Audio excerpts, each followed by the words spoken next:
Hey, what's up you guys? Bloody Jacob here to bring you another figure review. This time we're going to be talking about the DC Collectibles, DC Supervillains Joker figure. Yeah, I get a nice look at that if I can hold it still for a second. Once again, as I do in every video, I apologize for the webcam quality. But again, I've seen worse. I've seen worse quality than this. But yeah, anyway.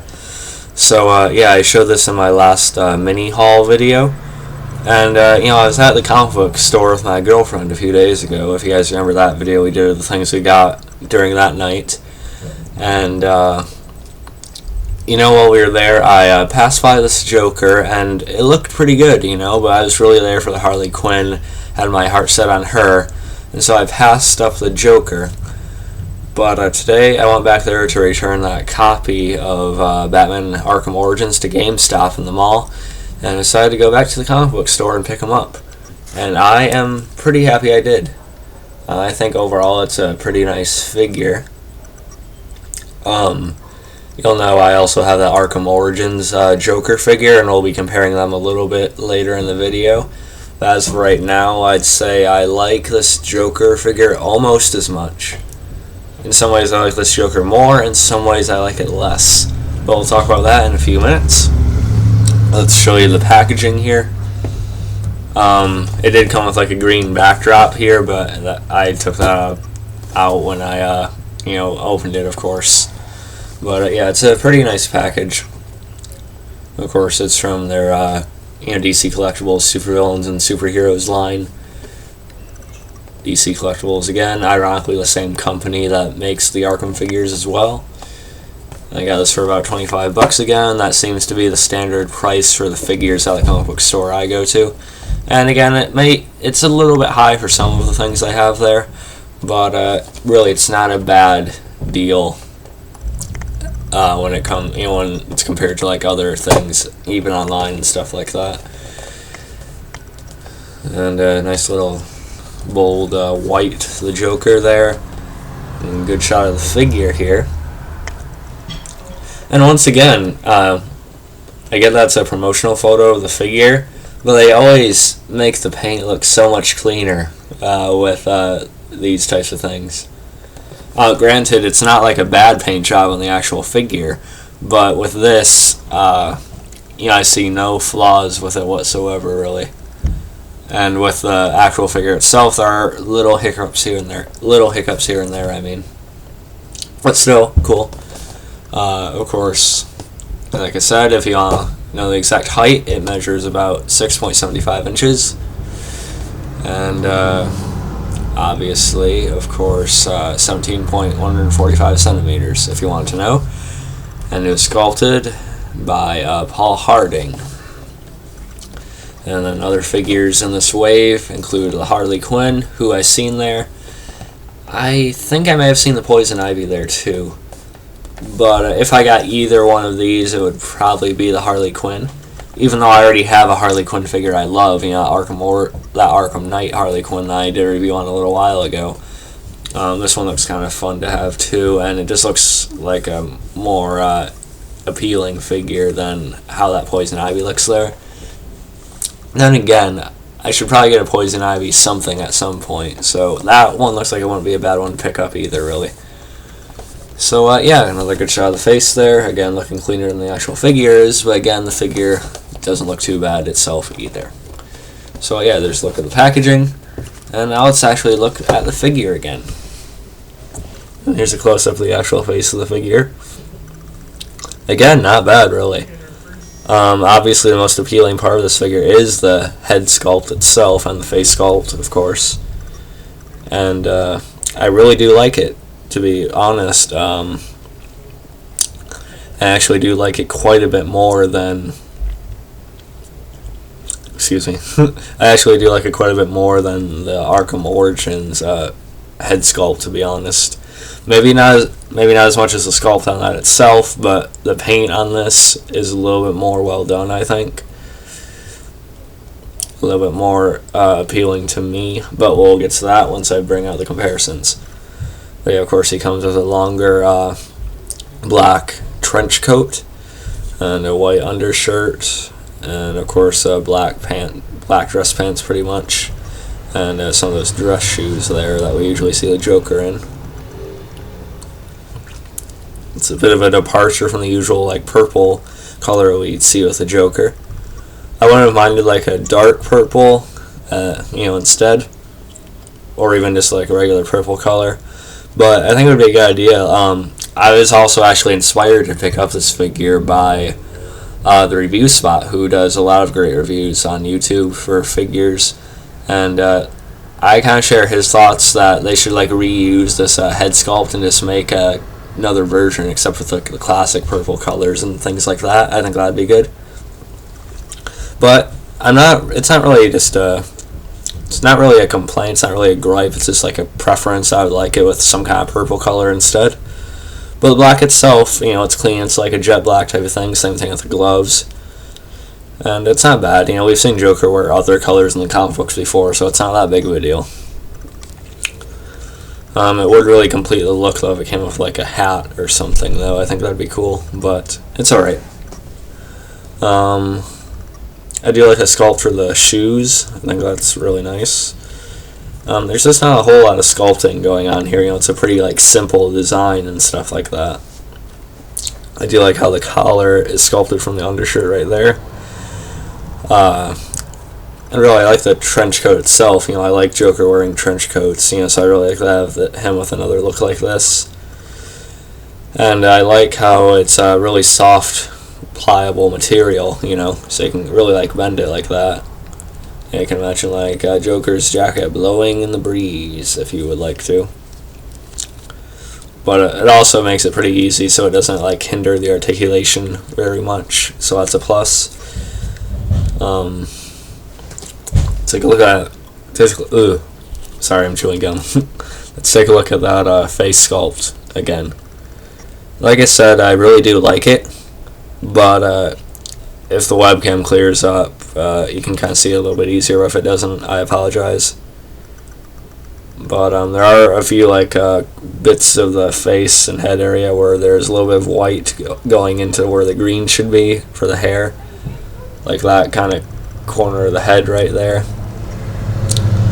And there's another little case of it, like a very just like straight thing of white at the top there, where you can kind of tell it was sculpted to be part of the hair. And a little bit at the point there, like right there in the middle. But otherwise not bad really. And you can also notice that there's like some regular skin color kind of coming through. I think that was on purpose though. And I like it and I don't. Because for me, I kind of prefer it when the Joker's skin is actually white from the chemicals and stuff, as opposed to him just painting it on. And with this, it gives us the impression that he had painted the white on his face, because you can kind of see it like fading into the neck and the chest there. And I kind of like how it looks. It kind of really brings out the sculpted details into the figure. With that skin color kind of coming through at certain like creases on his face and stuff like that. Like around his eyes, on his cheeks, and a little bit in his ear and stuff. Like it brings out that really good sculpt they have. But at the same time, I wish it was just like the plain Joker with the white skin. But again, I think it helps the figure more than hurts the figure, so I'm not really gonna chalk it up as a really big complaint. And the teeth are very nice, I think. They're sculpted, they're kind of flat, but they're sculpted. And that smile, that red smile, is almost perfect, except a little bit of a white blotch, like on the lip, the bottom lip right here. I don't know if you guys can really see it, but there's a little bit of white going onto the red there. But otherwise, very nicely painted, and the teeth themselves are very well painted too. Just very, very nice. I really like the smile I gave him here. I also really like the hair too. I almost forgot about that. I really like the sculpt for it. Not too short, not too long. It's like a classic gelled up Joker haircut. And again, they mix in a good amount of like dark green and blacks in it. I like that a lot. This looks very nice, I think.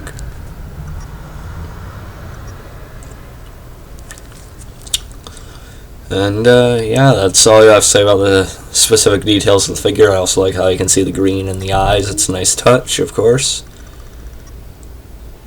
Again, I do like this, like the regular skin color. It really brings out like the sculpted expression on the face and stuff. So yeah, I do like that. Never mind. And of course, let's go to articulation real quick. On the feet, they kind of move, kind of don't. No, they don't really move down much. They don't really move to the side much, so I guess they don't really move much at all. It is a single hinge. I forget what the joint is called here, but it's a single thing. Is it a hinge? Is it a ball joint? Yeah, I think it's just a... I don't know what to call it, I'm sorry. I used to know, but... Yeah, I just now started doing figure reviews again. But single out the knee. The legs do move out a lot.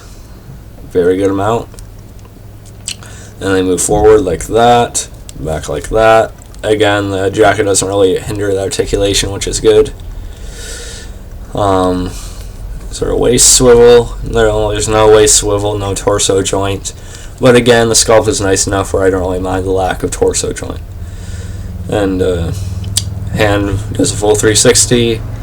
Head does a full 360, and again, the collar on the jacket doesn't really get in the way because of how soft the material is. So that works. And 360 side to side. Well, tilts back and forth like that, and it moves from side to side like that. Not a whole lot. Well, yeah, it does. Never mind. I had to show you the 360 thing. But, yeah. So, yeah, a decent amount of articulation for this guy, you know? Definitely more than what was on the Arkham Origins Joker. But, yeah, let's compare them now. How about that? I have them right down here. And here they are, side by side. I'm really having trouble deciding which figure I prefer. Like when it comes to the faces, really though, I appreciate the dirtiness that can be talked about here, but at the same time it looks like a little bit too sloppy looking too, and it's much further from what we see on the promotional photos than what this one is compared to his promotional photo.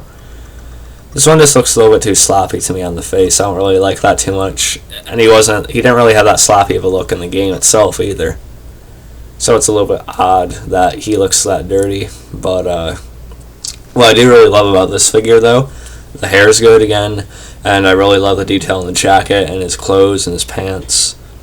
You know, so I think that this one has a bit of an edge with the overall detail for the figure in general. But I do actually prefer this face and head sculpt right here. I think it's a little bit better, a little bit more my cup of tea, and a little bit more cleanly painted as well.